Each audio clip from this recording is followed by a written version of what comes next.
Je voudrais vous inviter à ouvrir avec moi l'Épître aux Romains, le chapitre 8.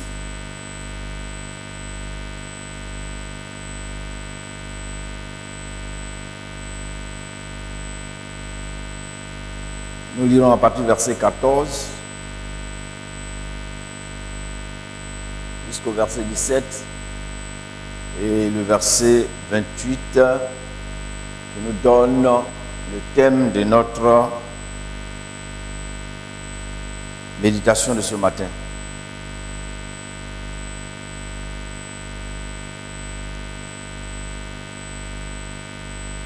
Car tous ceux qui sont conduits par l'Esprit de Dieu sont fils de Dieu.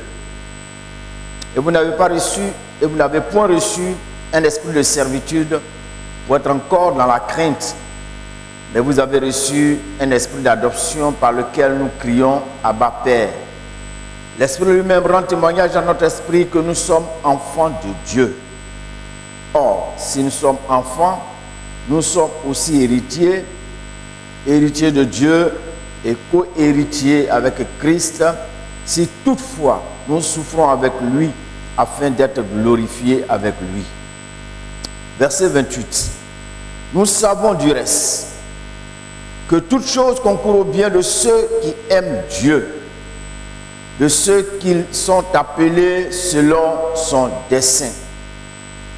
Car ceux qu'il a connus d'avance, il les a aussi prédestinés à être semblables à l'image de son Fils, afin que son Fils fût le premier-né entre plusieurs frères. Et ceux qu'il a prédestinés, les a aussi appelés, et ceux qu'il a appelés, les a aussi justifiés, et ceux qu'il a justifiés, il les a aussi glorifiés. Que le Seigneur nous bénisse ce matin. Nous n'allons pas parler de la prédestination qui nous permet de savoir un peu, non pas seulement le principe de l'élection de Dieu, mais le fait que Dieu connaissait à l'avance ceux qui allaient l'accepter en vertu de ce qu'il a mis en nous comme ce qu'on appelle le libre arbitre, qui nous donne la capacité d'accepter, de refuser, ce qui nous différencie des animaux. Nous sommes des êtres conscients et dotés de volonté, capables donc d'accepter, de refuser, et donc notre responsabilité est engagée. Mais ce que nous voulons mettre en relief ce matin, en relation avec notre thème de l'année, c'est retourner à notre identité pentecôtiste, c'est savoir changer les circonstances défavorables en opportunité par le Saint-Esprit pour faire la volonté de Dieu. Nous sommes croyants du pentecôtistes. En tant que croyants pentecôtistes, nous sommes confrontés parfois à des circonstances, à des situations qui semblent être défavorables, compliquées, insurmontables. Mais cela peut constituer pour nous et nous donner des opportunités selon l'action du Saint-Esprit dans nos cœurs pour faire la volonté de Dieu. Alléluia. Et un des drames de la vie de certains enfants de Dieu, fermez les portables s'il vous plaît, un des drames de la vie de certains enfants de Dieu réside dans le fait que lorsqu'ils sont confrontés à des situations complexes, des situations compliquées, leur attitude consiste à se comporter comme des gens qui ont perdu les pédales et qui par conséquent sont comme des personnes qui ont tendance à baisser les bras. Puisque c'est compliqué, puisque ça semble insurmontable, alors on baisse les bras, on n'est pas prêt à fournir des efforts. On considère que tout est cuit, c'est foutu, il n'y a plus d'autres alternatives. Au contraire, lorsqu'on analyse la vie du Seigneur Jésus sur certains pans de cette vie-là, et celle des premiers disciples du Seigneur dans le livre des Actes des Apôtres, on se rend bien vite compte que souvent, lorsqu'ils étaient confrontés à des situations difficiles, ils ont saisi en cela un moment favorable, une opportunité que Dieu leur donnait pour accomplir les œuvres de Dieu par le Saint-Esprit. Alléluia. C'est une des grandes leçons qu'on retire de la vie du Seigneur et une des grandes leçons qu'on retire de la vie de la première église, des premiers disciples du Seigneur dans le livre des Actes des Apôtres. Et c'est dans cette perspective que nous allons aborder notre thème de ce matin.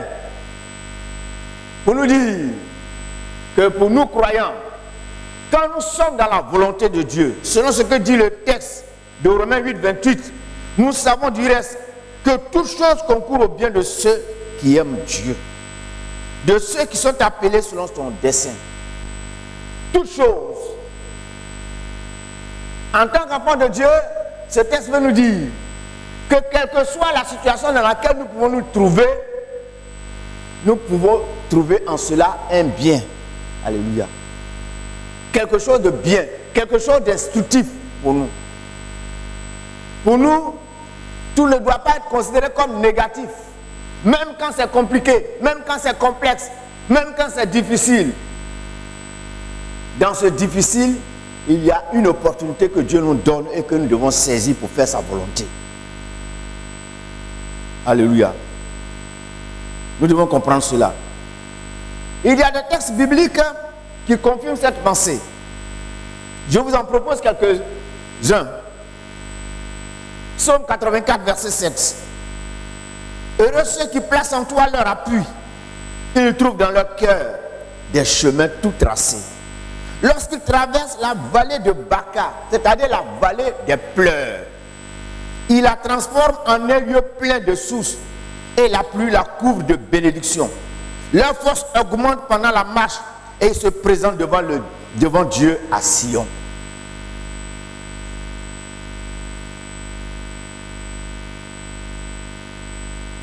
Qui est en train de prêcher là?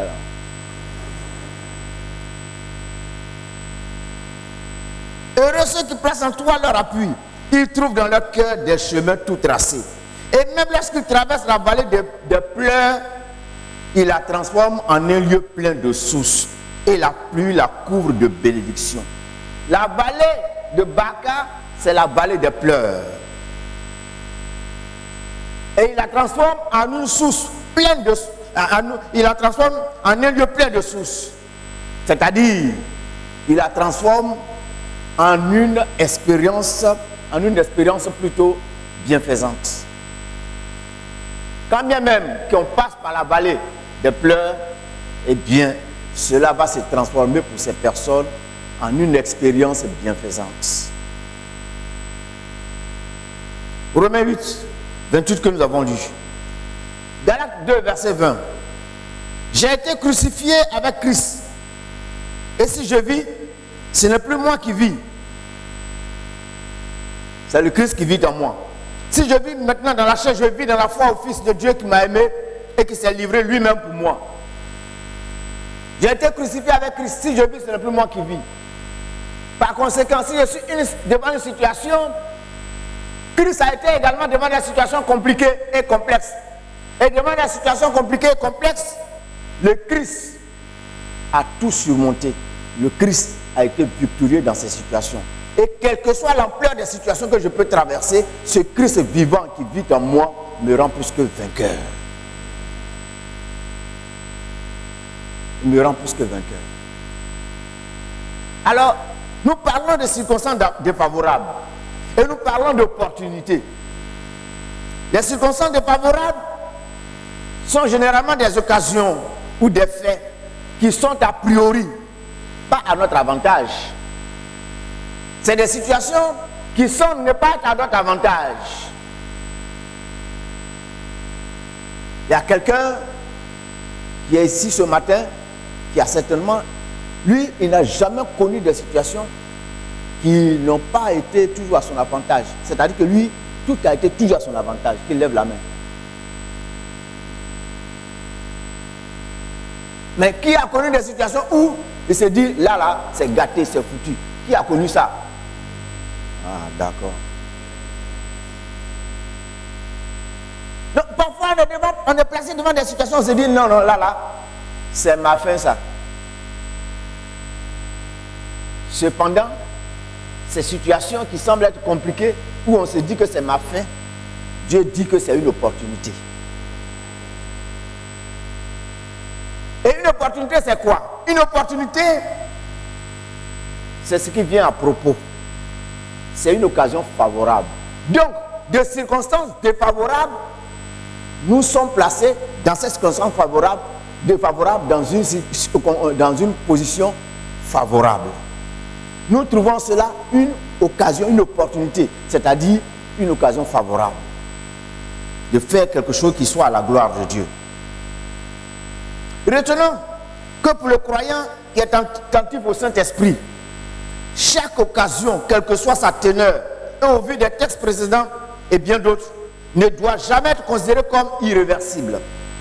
Si nous sommes attentifs au Saint-Esprit, quand une situation paraît défavorable, compliquée, par le Saint-Esprit, cette situation peut être inversée en notre faveur. C'est possible. C'est pourquoi l'apôtre Paul disait à Timothée dans 2 Timothée 4, versets 1 à 2, « Je t'en conjure devant Dieu et devant Jésus-Christ, qui doit juger les vivants et les morts, au nom de son apparition et de son royaume. Prêche la parole, insiste, en toute occasion favorable ou non. » Que l'occasion soit favorable ou que l'occasion ne soit pas favorable, Timothée devait prêcher la parole. Alléluia.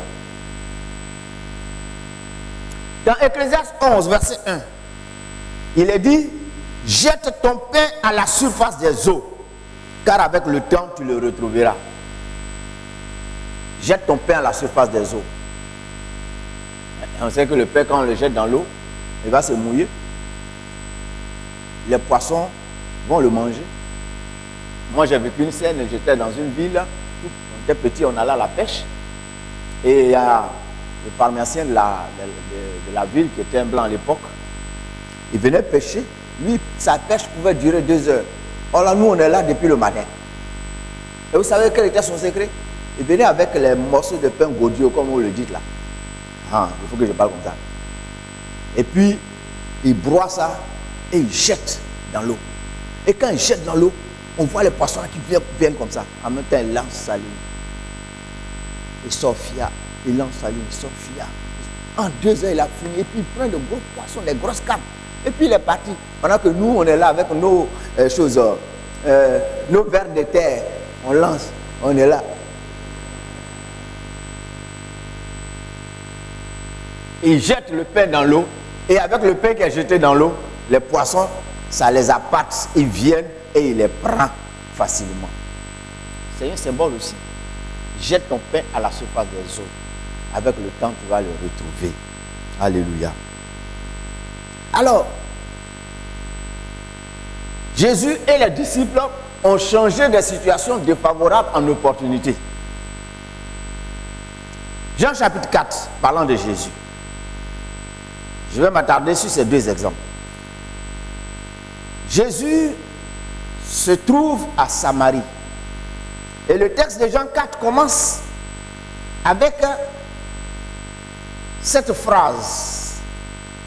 Comme il fallait, l'impératif, comme il fallait qu'il passât par la Samarie pour marquer la nécessité, pour marquer l'importance de cette escale, de ce chapitre de son histoire. Et Jésus se trouve en territoire samaritain. Lui le juif, lui le saint homme, lui le rabbin.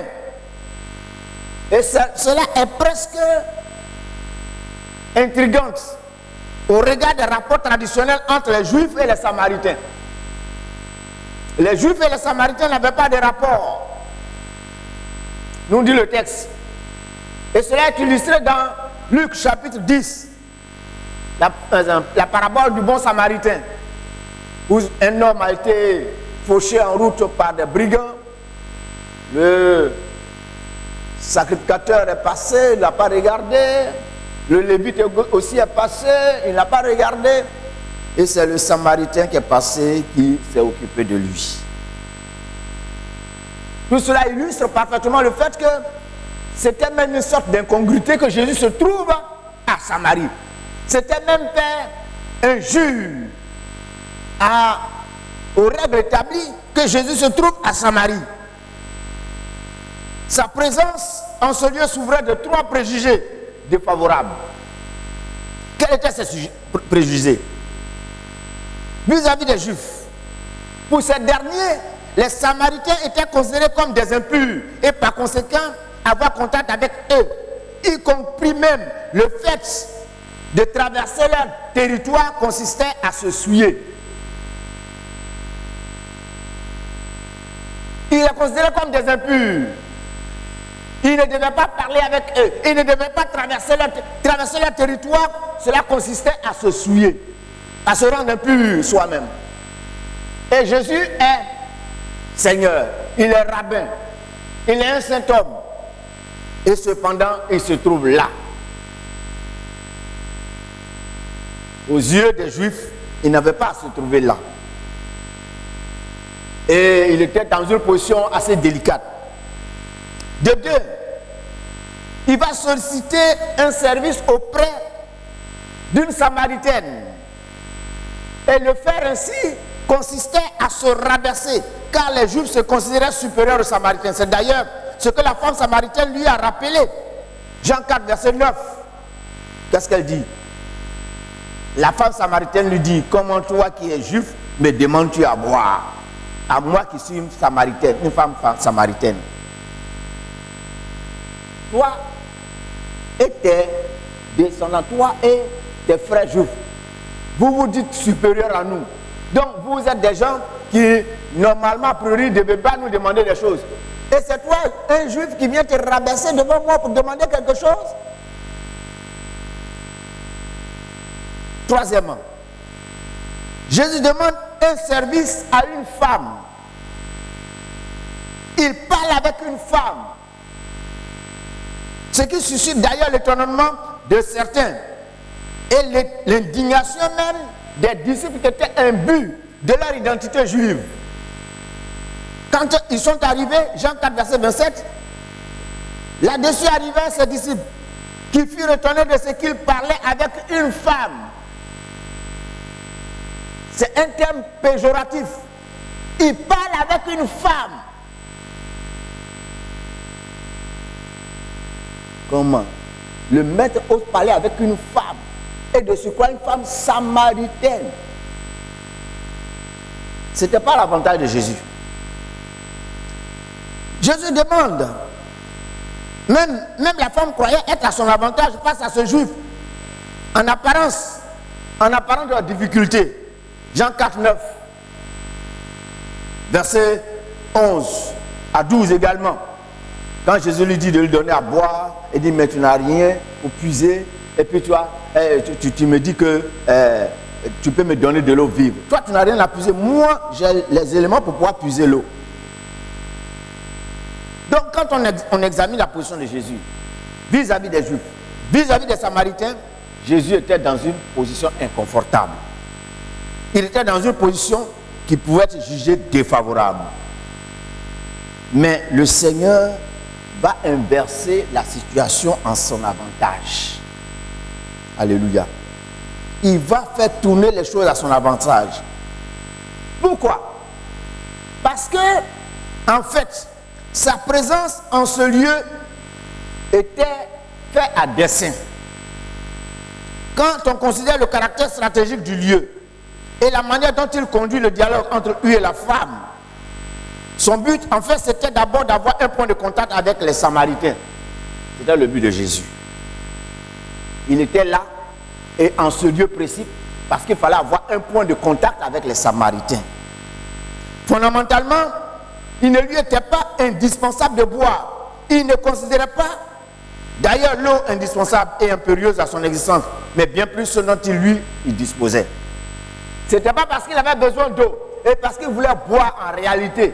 Et l'eau ne lui était pas indispensable. Cela ressort dans ce qu'il dit au verset 19, au verset 13, 14. Jésus lui répondit, quiconque boit de cette eau aura encore soif. Mais celui qui boira de l'eau que je lui donnerai n'aura jamais soif.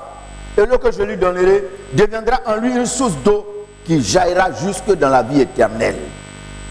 Alléluia. Voilà ce que Jésus dit. Pour nous résumer, nous allons conclure pour dire ceci. Cette expérience de Jésus nous permet de voir que face aux circonstances et aux situations qui a priori peuvent sembler ne pas être à notre avantage, ce qui nous permettra de retourner les choses, bien sûr à notre avantage et à la gloire de Dieu, c'est le fait de savoir quel est l'objectif qui guide notre existence d'homme sur la terre. Qu'est-ce qui guide notre existence d'homme sur la terre? Et pourquoi Jésus se trouvait là, dans cette posture-là? Et étant dans ce lieu, qu'est-ce qui a déterminé sa présence en ce lieu? Quel était l'objectif qu'il visait? Est-ce que c'était boire de l'eau? Est-ce que c'était le fait qu'il avait soif? Non, ce n'était pas parce que Jésus avait soif.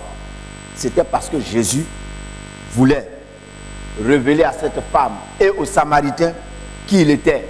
Et pour que le salut puisse aussi être l'apanage des Samaritains. Alléluia.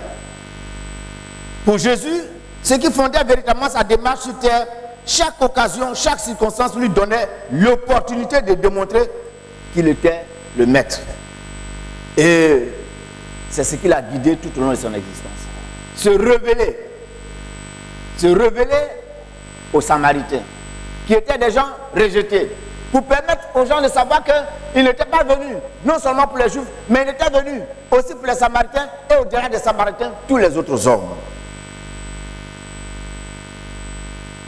C'est aussi la même chose qui a guidé Jésus quand il accomplissait certains miracles. Par exemple, dans le cas de la multiplication des pains, il a multiplié les pains dans Jean 6. Les gens ont mangé. Les gens étaient contents. Il a fait des miracles. Ils ont vu. Et puis il va se retirer. Les mêmes personnes vont prendre des barques, vont le suivre. Ailleurs, ils arrivent devant lui. Et ils ont dit, Seigneur, on te cherche partout, on ne te voit pas. Jésus a dit, non, vous ne me cherchez pas parce que vous prenez du plaisir à écouter ma parole. Mais vous me cherchez parce que vous avez mangé du pain et que vous avez été rassasié.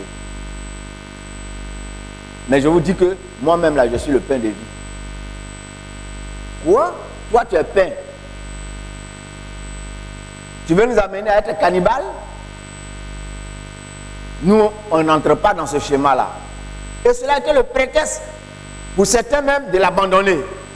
Mais il voulait, en faisant ce miracle-là, révéler qu'il était le pain de vie.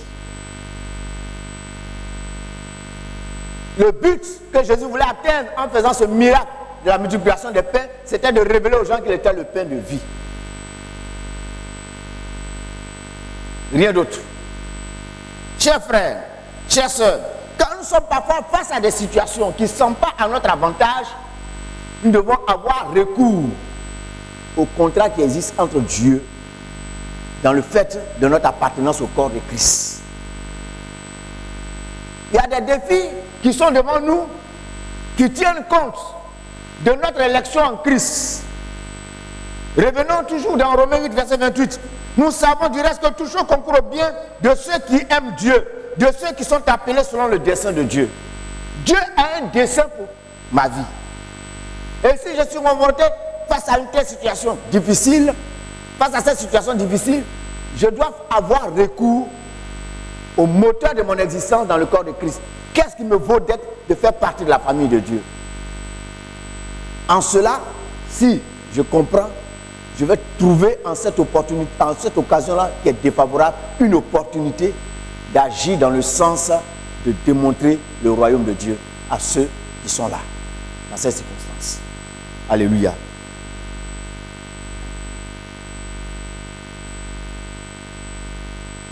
Nous allons voir l'exemple des apôtres, les premiers disciples.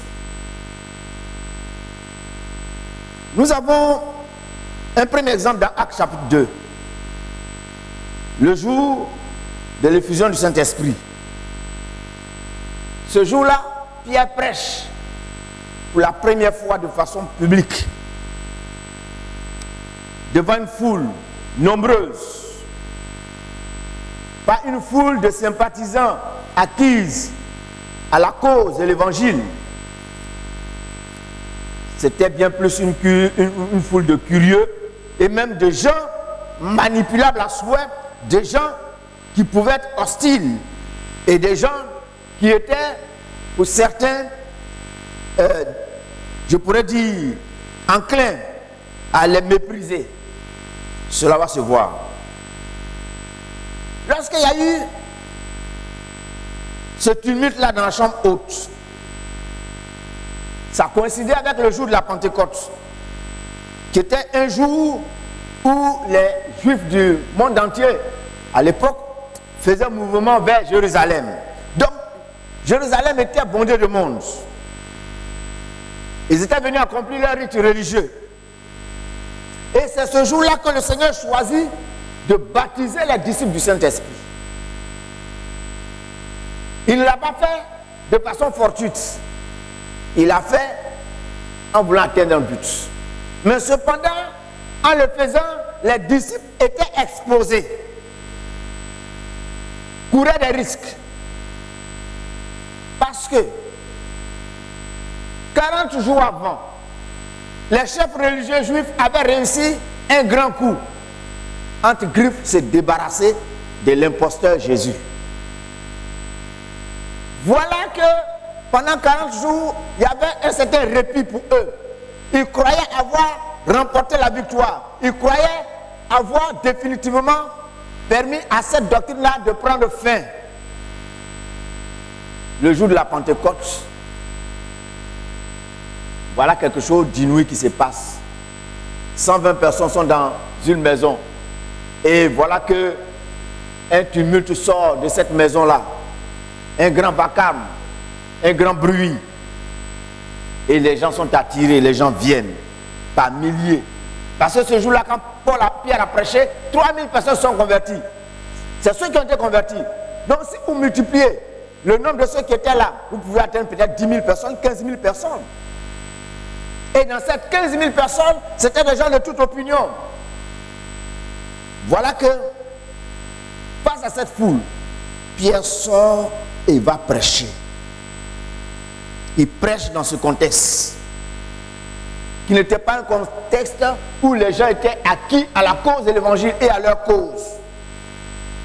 Ces personnes qui étaient là pouvaient encore être manipulées. Ces personnes qui étaient là pouvaient constituer pour eux une menace. C'était un contexte qui n'était pas a priori favorable. C'était une circonstance qui n'était pas a priori favorable. Mais cependant, Pierre va saisir l'occasion pour prêcher la parole de Dieu. Chers frères, chères sœurs, quand parfois nous sommes devant des situations où les choses ne semblent pas être à notre avantage, le premier réflexe que nous devons faire, la première question que nous devons nous poser, dans cette situation-là, pourquoi Dieu m'a mis dans cette situation? Si Dieu m'a mis dans cette situation, certainement c'est pourquoi je pose un acte qui va le glorifier. Et qu'est-ce que je peux faire dans cette situation pour que son nom soit glorifié? Il y a des frères et des sœurs, quand ils sont complotés devant les situations, ils passent leur temps à pleurnicher, ils se lamentent, c'est eux-mêmes qu'ils voient. Mais qui t'a mis là? Qui te permet d'exister? Le jour où tu as accepté Jésus, tu lui as dit, Seigneur, je te remets ma vie. Tu es devenu une offrande entre les mains de Dieu. Une offrande, on en fait ce qu'on veut. Étant donné que tu as une offrande entre les mains du Seigneur, dorénavant, chaque pas que tu fais, tu le fais sous la houlette du Seigneur. C'est le Seigneur qui est censé te conduire. C'est le Seigneur qui oriente les choses. Et donc quand tu es confronté à une situation, dis-toi que là où je suis, c'est Dieu qui m'a mis là. Alors en ce moment-là, interroge le Seigneur. Et si tu es un chrétien pentecôtiste, le Saint-Esprit dira à ton cœur ce que tu dois faire en ce moment-là. Et quand tu le feras, tu verras le fruit qui va glorifier Dieu. C'est ce qui s'est passé. Personne n'a dit à Pierre, viens prêcher. Et dites-vous bien, certains même dans la foule disaient, oh, oh, ce sont des gens qui sont pleins de vin doux. Ils sont saoulés. Pierre n'est pas sorti pour dire non, c'est vous qui êtes saoulés. Nous, on est bien conscients et on est bien lucides. Pour illustrer un peu, bien pour éclairer et faire respirer un peu chacun, je vais vous donner un exemple. On m'a raconté l'histoire d'un jeune homme qui a vu une fille dans une église, qui a aimé la jeune fille. Et bon, avec la jeune fille, ils sont entendus. Et puis bon, on dirait que les parents sont allés pour faire le coco. Ils sont arrivés. Et le père de la fille a tendu un piège au jeune homme. C'était un piège. Le piège a consisté en quoi? Quand les gens sont assis, demander les nouvelles, tout ça, donner, et puis ils ont dit, bon voilà, c'est notre fils qui vraiment s'intéresse à ta fille, tout ça, il veut vraiment faire route avec elle. Le papa a dit, mais comment? C'est ce bandit-là qui vient s'intéresser à ma fille. Vous, mais comment m'envoyer un type comme ça, un bandit comme ça, un voyou comme ça? Et tenez-vous bien, le jeune homme n'a même pas laissé ses parents parler. Il s'est levé et a dit, c'est toi-même qui es bandit. Moi, je ne suis pas bandit.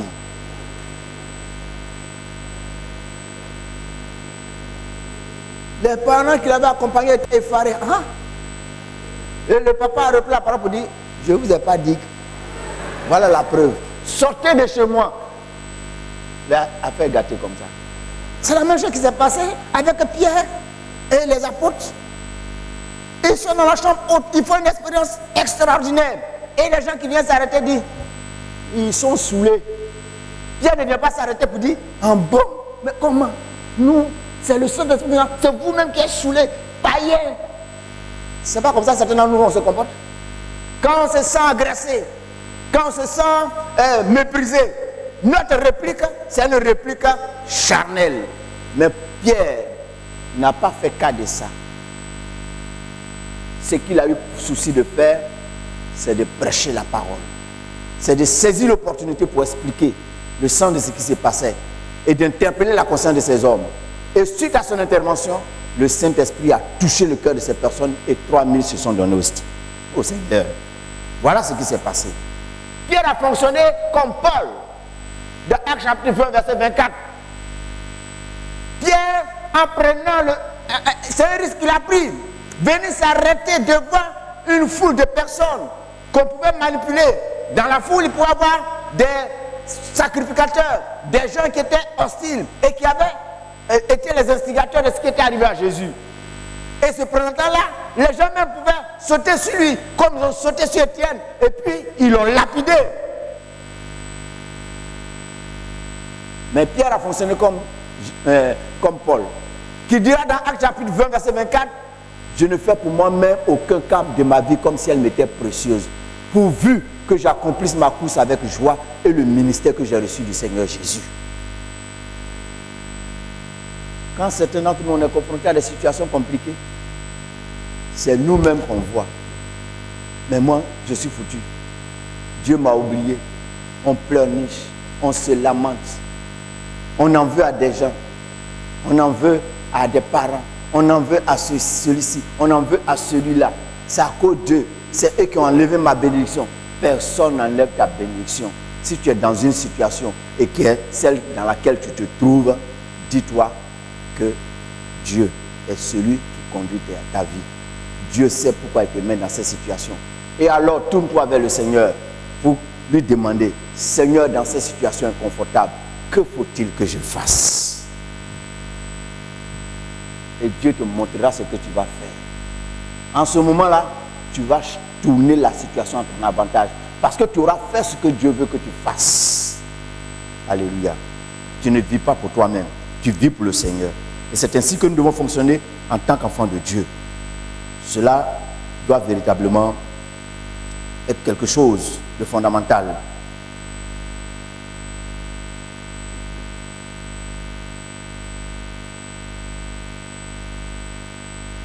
Nous avons vu le cas donc, de Pierre dans ce livre des Actes des Apôtres. Et le cas de Pierre nous instruit, nous enseigne. Mais il y a bien d'autres cas de figures dans le livre des Actes des Apôtres qui doivent également nous inspirer et nous orienter à nous aider, à nous comporter comme le Seigneur veut que nous puissions nous comporter. On retrouve également le cas de Pierre et Jean dans le livre des Actes des Apôtres.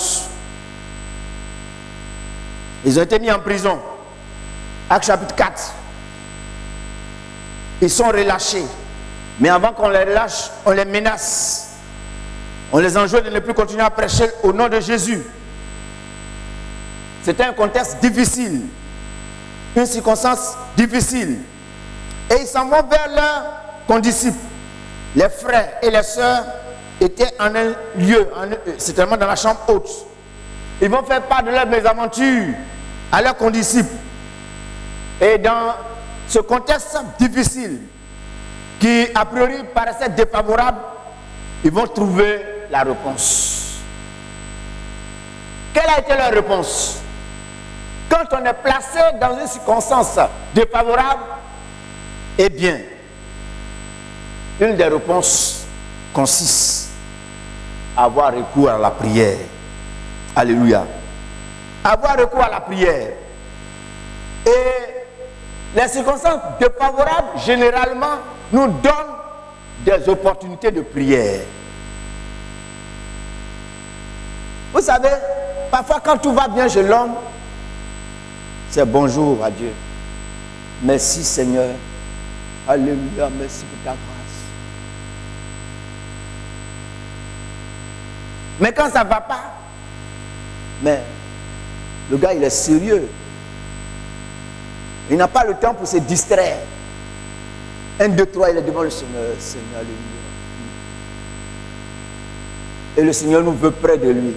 Et nous veut dans sa présence. Alléluia. Et face à ces situations difficiles, la solution pour eux a été d'avoir recours à la prière. Ils se sont réfugiés dans la prière. Peut-être tu passes par un moment difficile, compliqué. Le Seigneur veut te donner l'occasion à travers ces circonstances difficiles pour que tu t'approches de lui. Approche-toi du Seigneur. Présente-toi devant lui. Ils ne se sont pas lamentés. Ils ne sont pas tombés dans le désarroi, dans le découragement. Et qu'est-ce qui s'est passé suite à ce moment intense de prière? Il nous a dit que le lieu où ils étaient a tremblé. Et ils ont été à nouveau remplis du Saint-Esprit. Actes chapitre 4, verset 31. Leur expérience nous enseigne que parfois face à des défis et autres circonstances en apparence défavorables, nous devons retourner à nouveau dans la chambre haute pour retrouver le plein de confiance dans la prière devant le Seigneur. Quand nous sommes devant une circonstance apparemment défavorable, c'est une opportunité que Dieu nous donne dans la prière. Alléluia. La Bible dit dans Psaume 50, verset 15, « Invoque-moi au jour de la détresse, je te délivrerai et tu me glorifieras. » C'est une opportunité d'invoquer le Seigneur. La prière occupa une place de choix dans la vie de l'Église primitive, évoluant sans conteste dans un environnement des plus hostiles. Et c'est ce qui a permis, en grande partie à cette Église, de s'en sortir. Lorsque Pierre a été arrêté, Actes chapitre 12, verset 12, l'Église était en prière dans la maison de la mère de Jean-Marc. Et Pierre a été libéré miraculeusement par le Seigneur. Et va trouver une Église qui priait. On constate par leur exemple que la prière fut l'un des bras déclencheurs de l'action du Saint-Esprit au sein de la communauté. Ce qui leur conféra une grande sérénité, une grande assurance dans ce contexte très hostile. La prière leur a donné une grande sérénité, une grande assurance. Leur contexte Leur environnement était plus difficile que la nôtre. Nous sommes dans un contexte qui est le nôtre aujourd'hui. Et qu'est-ce que nous devons faire? Nous devons réussir le pari d'aller dans le sens de ce que le Seigneur nous veut. Et pour ce faire, nous devons avoir recours à la prière. Et il y a des exemples aussi de circonstances, d'autres circonstances où des gens démontraient qu'ils étaient prêts au sacrifice, toujours dans le livre des Actes, et même au sacrifice suprême. Ils ont changé leurs circonstances, toujours dans l'église primitive. On voit leur environnement et leur situation sociale qui étaient des plus difficiles. Et cependant, l'église n'était pas dans l'indigence. Actes chapitre 4, verset 32. La multitude de ceux qui avaient cru n'était qu'un cœur et qu'une âme. Nul ne disait que ces biens lui appartiennent en propre, mais tout était commun entre eux. Les apôtres rendaient avec beaucoup de force témoignage de la résurrection du Seigneur Jésus, et une grande grâce reposait sur eux, car il n'y avait parmi eux aucun indigent. Tous ceux qui possédaient des champs ou des maisons les vendaient, apportaient le prix de ce qu'ils avaient vendu et le déposaient aux pieds des apôtres, et l'on faisait des distributions à chacun selon qu'il en avait besoin. Joseph, surnommé par les apôtres Barnabas, ce qui signifie fils d'exhortation, lévite, originaire de Chypre, vendit un champ qu'il possédait, apporta l'argent et le déposa aux pieds des apôtres. Et ils étaient dans un contexte difficile au plan social. Et cependant, il est dit qu'il n'y avait pas d'indigents parmi eux. Ça veut dire quoi? Ça veut dire que l'église était riche. Alléluia. Ils étaient dans un environnement hostile.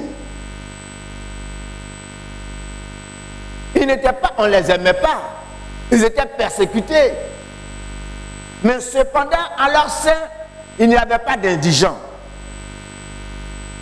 C'était une condition défavorable, des circonstances défavorables. Mais cependant, dans l'église, il y avait à manger. Alléluia. Il peut y avoir la crise dans un pays, mais l'église ne doit pas connaître la famine, parce que c'est l'église du Seigneur. Alléluia. On voit par exemple le cas de Barnabas qui a vendu son champ et qui en a donné tout le revenu à l'église pour que véritablement distribution soit faite aux indigents et que l'église ne soit pas dans le besoin. Ils ont mis en place une organisation parce qu'il y a eu une famine qui est venue et cette famille avait été annoncée par Agabus dans Actes chapitre 11 et elle est venue également, effectivement, cette famine. Et Paul va associer les églises des régions païennes qui vont apporter des contributions pour pouvoir soutenir les frères et les sœurs de Jérusalem. Alléluia. Chers frères, chères sœurs, ce n'est pas Pierre qui a dit à Barnabas de vendre son champ. Ce n'est pas quelqu'un parmi les apôtres qui ont dit à tous ceux qui ont mené ces actions de bienfaisance de le faire. C'est des frères et des sœurs qui, confrontés à la situation qui était la leur, certainement se sont adressés au Seigneur pour savoir: Seigneur, que faut-il que je fasse dans ces circonstances-là afin que ceux de nos frères qui sont dans l'indigence ne souffrent pas d'indigence. Il y a des gens, ils peuvent être dans l'église. Ils voient les besoins de l'église. Ils voient des besoins de l'église. Et ils peuvent eux-mêmes répondre aux besoins de l'église. Et cependant, ils disent: mais qu'est-ce que les gens font avec l'argent de l'église? Toi, tu donnes combien pour que ça suffise, pour qu'on fasse, on puisse faire face à tout cela? Il faudrait qu'il y ait parmi nous des Barnabas. Alléluia. Des fils d'exhortation. Des gens qui se laissent interpeller par les besoins que Dieu met devant eux et qu'ils perçoivent par rapport à l'œuvre de Dieu. Moi, j'ai été heureux de constater. Quand on parlait de faire la climatisation de l'église, parfois je viens faire des annonces comme ça, je viens parler. Bon. Non pas que je compte sur vous, hein. Et parfois je viens, c'est moi-même qui me vends comme ça. Je suis venu, j'ai parlé, j'ai dit non, on va climatiser le temple et tout ça. Mais j'avais une idée de ce que ça pouvait représenter comme dépense. Et en ce moment, on allait commencer à faire le carrelage et autres. Et j'étais là, quelqu'un m'appelle pour dire, bon pasteur, je viens te voir. Je ne dis pas si c'est une soeur ou bien c'est un frère. Ça s'est passé entre lui et moi. Mais c'est aussi là pour vous dire quelque chose. Je vais profiter pour vous dire quelque chose. Si moi je voulais bouffer l'argent, je vais manger l'argent. Hein.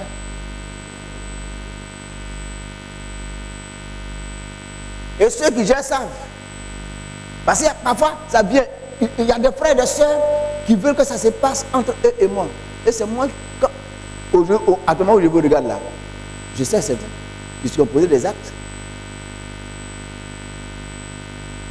La personne est venue me voir et dit, pasteur, bon, vous avez parlé de la climatisation, le Seigneur m'a mis à cœur de donner 1,5 million.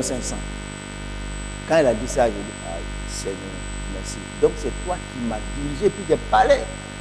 C'est là que je lui ai dit, c'est que le Seigneur veut qu'on fasse la climatisation. Ton geste est le geste symbolique par lequel le Seigneur nous montre qu'on doit climatiser le temple. Aujourd'hui, on n'a pas assez de la climatiser. Alléluia. Qui est là, qui prend le pour faire. Hein?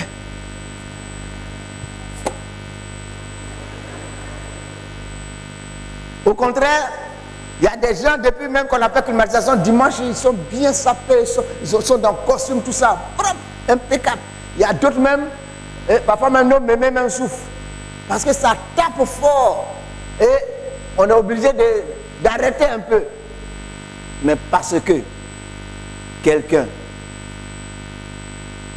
face aux besoins qui étaient gigantesques, a osé dire, moi, je donne ça. Alors, cela a été pour moi l'indice en tant que le leader de dire que Dieu veut vraiment qu'on fasse la climatisation et de lancer l'opération. Et puis, l'opération a été lancée et vous vous êtes mobilisés et on a réussi. Oui, c'est comme ça l'église primitive a fonctionné. Et je peux citer des cas. Le pro qui est là-bas. Oh, Dieu seul savait combien nos enfants s'ouvraient quand il pleuvait. En ce moment, on n'avait pas encore mis les pavés. Nous, on était ici, et quand il pleuvait, ils étaient sous les bâches. La pluie, l'eau ruisselait en bas d'eux, la boue et autres. Parfois, les pluies qui sont accompagnées de grands vents, les tornades, c'était pénible. J'étais assis dans le bureau. Et puis, ils sont venus, monsieur, madame. Parce qu'on est venu vous voir, parce qu'on a vu qu'il y a un besoin. C'est par rapport aux enfants. On donne 2 millions pour que vous fassiez le préau. Et puis on a fait le préau. Oui, quand on est confronté à des situations comme celle-là, Dieu veut que nous prenions conscience que c'est une opportunité qu'il nous donne pour poser des actes qui vont faire avancer l'œuvre.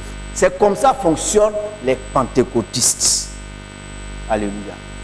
Et c'est comme ça l'église primitive a fonctionné. Le sacrifice. Mais également, on a les exemples d'Étienne et de Paul qui, dans leur infortune, ont trouvé en cela une opportunité pour que l'évangile soit prêché. Étienne a été arrêté. Actes chapitre 7. Étienne savait certainement qu'il serait lapidé. Étienne n'a pas eu peur pour sa vie. Il n'a pas eu peur pour sa vie. Et parfois, On peut être confronté à des situations. Quand on est enfant de Dieu, ce n'est pas notre vie qui doit nous importer. C'est ce qui fait que certains pêchent. C'est ce qui fait que certains ne sont pas capables d'attendre, d'être patients. Si je reste comme ça, je vais vieillir. Alors, il faut que moi-même je me débrouille. Et puis, il se débrouille pour attraper quelqu'un. On était jeunes. On était dans un groupe d'amis avec des filles. Et une de nos amies et qui était là, elle a grandi, elle était jeune, elle s'est donnée au Seigneur assez tôt, elle ne connaissait pas d'homme et tout ça. Et puis, on rendait témoignage de notre vie passée, de ce que le Seigneur a fait, tout ça. Elle dit, mais moi, je ne connais pas ce qu'on appelle le monde. Je n'ai pas fait le monde. On dit, c'est bon même que tu n'aies pas fait le monde. Et on ne te souhaite pas de faire le monde. On ne sait pas ce qui t'est passé. Quelle mouche qui l'a piqué. Je vais faire le monde pour voir ce qui est dans le monde là.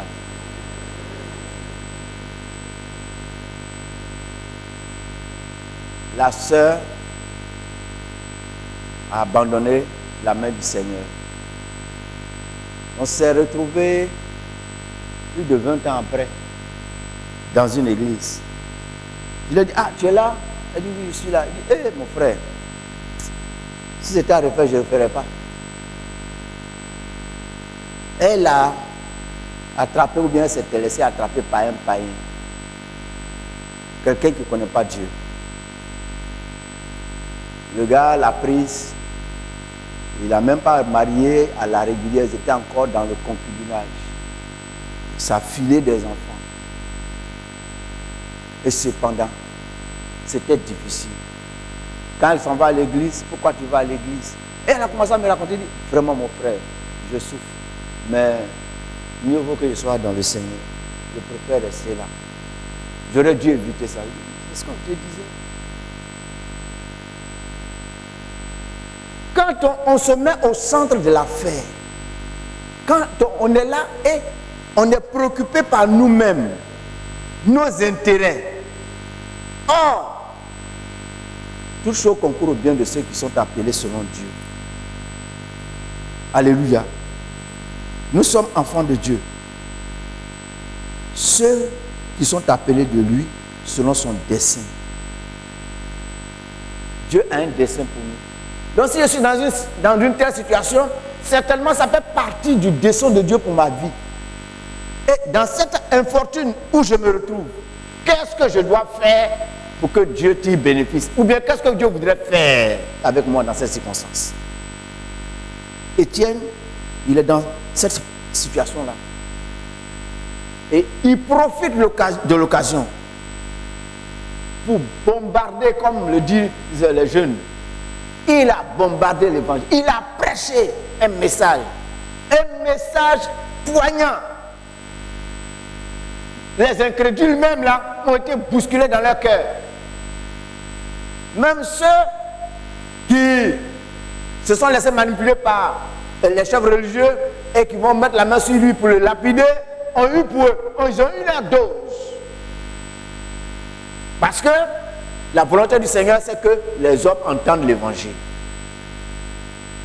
Étienne, sereinement encaissé les coups de pierre qui pleuvaient sur son visage, sur son corps. Et au lieu de crier, au lieu de se lamenter, au lieu de pleurnicher, Étienne est là, au moment où les coups pleuvent sur sa personne, et dit, je vois le Seigneur assis à la droite de mon Seigneur. Alléluia. Et bénit Dieu. Et puis il trouve la force de dire au Seigneur, Seigneur, ne leur impute pas ce péché. Et puis il a rendu l'esprit tranquillement, paisiblement. Parce que servirait-il à un homme de gagner le monde s'il perdait son âme? Tu es là, tu te lamentes pour ton sort. Tu te lamentes pour ta vie. Tu comptes les années qui passent.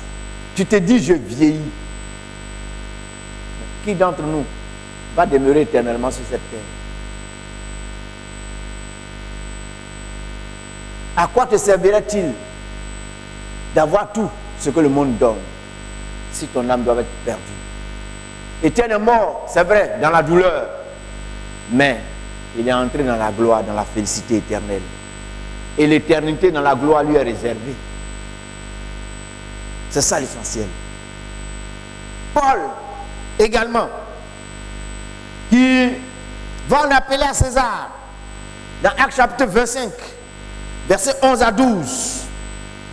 Paul en appelle à César. Oui. Pourquoi? Parce que dans Acte 20, verset 24, Acte 20, d'abord, il a averti que quand il va arriver à Jérusalem, on va mettre la main sur lui. Arrivé, on met la main sur lui. Il va aller devant Félix, il va aller devant Festus, il va aller devant Agrippa. Tout cela, il est passé par là. Et au moment où il était même en prison, Dieu lui dit, il faut que tu ailles à Rome et que tu puisses rendre témoignage de moi à Rome. Et à un moment donné, il était en jugement. Et on voulait, les Juifs voulaient inciter les Romains à lui faire subir le même sort que Jésus. Et Paul se rappelle de ce que le Seigneur lui a dit, qu'il faudrait qu'il aille à Jérusalem et qu'il rende témoignage. Alors, en tant que citoyen romain, qui connaissait comment les choses devaient fonctionner, il dit, j'en appelle à César. Et quand les gens ont examiné son cas, ils ont dit, mais normalement il est innocent, on pouvait l'innocenter, mais comme il a dit, j'en appelle à César, il doit aller à Rome. Pourquoi devait-il aller à Rome? Il devait aller à Rome pour que là-bas, même étant peut-être assigné en résidence surveillée, il puisse continuer d'annoncer l'évangile. Alléluia. Ce qui le préoccupait, ce n'était pas sa liberté. Ce qui le préoccupait, c'était que l'évangile continue d'être prêché. Oui, on est parfois devant des circonstances où on se dit, bon, véritablement, tout est compromis. Mais non, il ne faut pas limiter les choses à ta seule personne. Intègre Dieu dans ta réflexion. Intègre Dieu dans le cours des événements. Et si tu intègres Dieu dans le cours des événements, tu vas plutôt te soucier de savoir qu'est-ce que Dieu attend de moi dans cette circonstance précise. Et cette circonstance précise, tu auras une opportunité de poser un acte qui va glorifier Dieu. C'est ce qui est arrivé à Paul.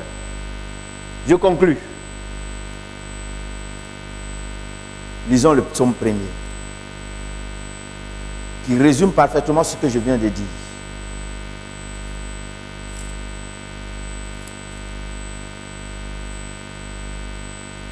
Heureux l'homme qui ne marche pas selon le conseil des méchants, qui ne s'arrête pas sur la voie des pécheurs, et qui ne s'assied pas en compagnie des moqueurs, mais qui trouve son plaisir dans la loi de l'Éternel, et qui la médite jour et nuit. Il est comme un arbre planté près d'un courant d'eau, qui donne son fruit en sa saison, et dont le feuillage ne se flétrit point. Tout ce qu'il fait lui réussit. Il est dit, verset 3, il est comme un arbre planté près d'un courant d'eau, qui donne son fruit en sa saison. Chaque circonstance défavorable est une saison que Dieu te donne pour porter un fruit. Dans chaque circonstance défavorable, il y a un fruit que Dieu veut que tu portes. C'est l'opportunité.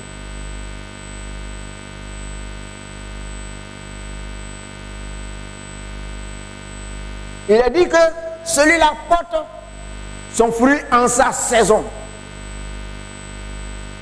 Nous connaissons différentes saisons. Et chaque saison a ses fruits. C'est pas vrai? Dans le monde des hommes, c'est pas vrai?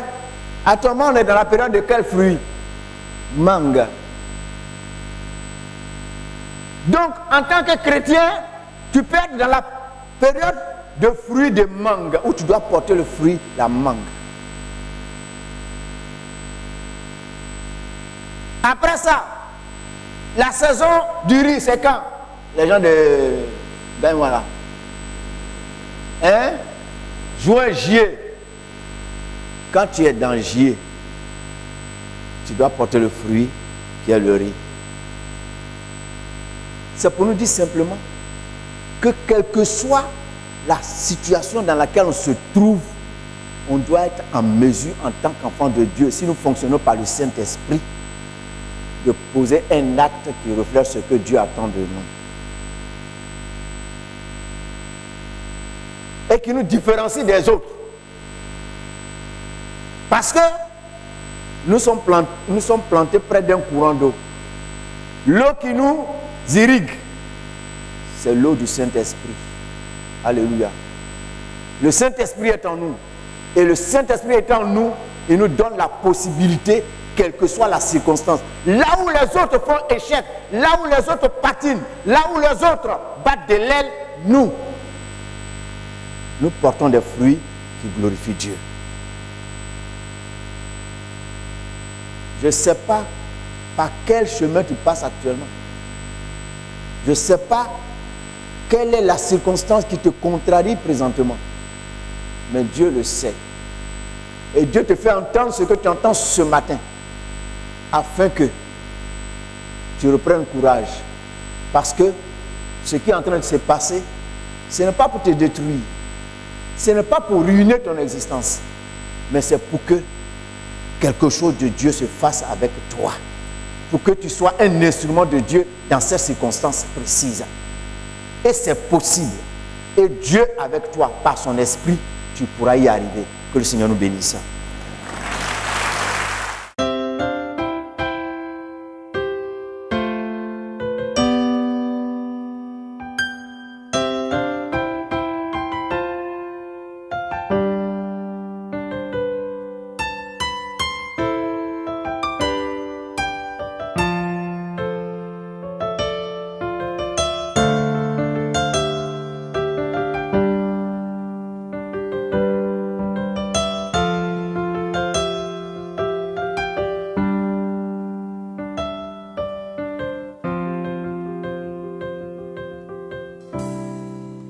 Voici, ô Dieu,